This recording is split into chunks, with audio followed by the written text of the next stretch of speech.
পবিত্র ঈদুল ফিতরকে সামনে রেখে নারীর টানে বাড়ি ফিরতে শুরু করেছেন মানুষ। সকাল থেকেই ঢাকা মাওয়া মহাসড়কে ঘরমুখো মানুষের উপচে পড়া ভিড় দেখা গেছে।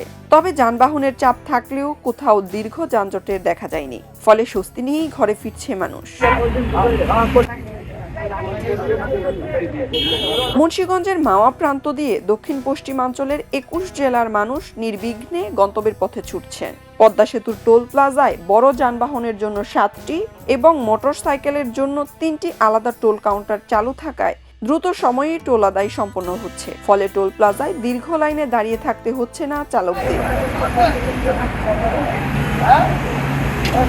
তবে স্বস্তির এই যাত্রায় কিছুটা ভোগান্তির অভিযোগ রয়েছে। অনেক যাত্রী বলছেন, ঈদকে কেন্দ্র করে বিভিন্ন পরিবহন নির্ধারিত ভাড়ার চেয়ে অতিরিক্ত টাকা আদায় করছে।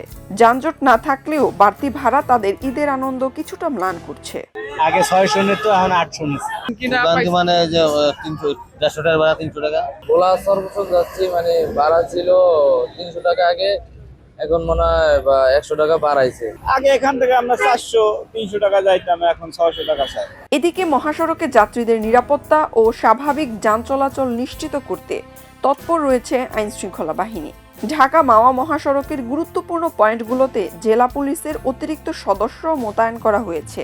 যাত্রী হয়রানি ও যে কোনো অপ্রীতিকর পরিস্থিতি এড়াতে কঠোর নজরদারি চালানো হচ্ছে বলে জানিয়েছেন মুন্সিগঞ্জ জেলার পুলিশ সুপার।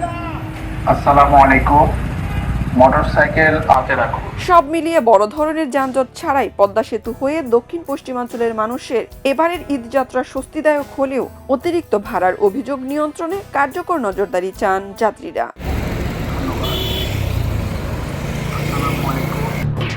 এলো খবরের কাগজ, নিখাত, নির্ভীক, নিরপেক্ষ।